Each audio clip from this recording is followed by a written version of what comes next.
Tighana ta kong kwarta ay. Magapalit yung kong chiksan eh. Tigadlaw ni mukbangon ako. Daraw! Daraw! Daraw! Pite yung mga chikan eh. Lo, kana kwarta sa buang lo. Parguhong ini kwarta niya be. Waon niya be. Isa mo hadlok sa kong pati ko. Tapay absay. 6-pack. Karol niya tawhana niya. Uy! Ano ang kwarta niyo be?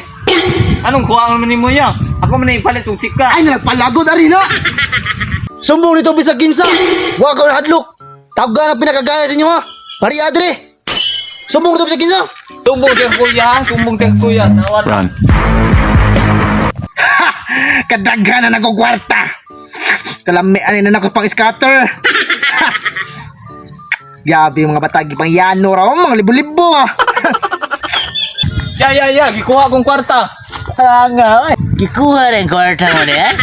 Wala ka ba nga, ako'y pinakaisog din sa atong barangay. Akong napatay rin sintuma uno na. Sasabi sintuma dos na siya mamatay na.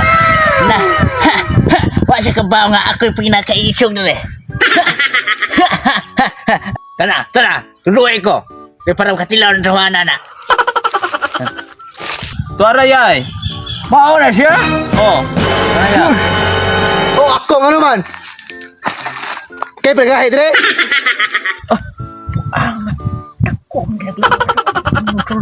Dako mo naglawas.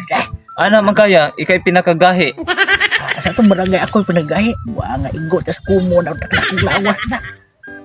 Mao ni mong kuya, mao ni yung nagahit kayo, kagamay tao ni. Ya. Okay ra kaya? Ang wa magaingon nga dako kay tuglawas. Tanawan na sukmagan ng nunta. Ang tanatan na manguli na tayo. Tuglawas na, di na ako masukol.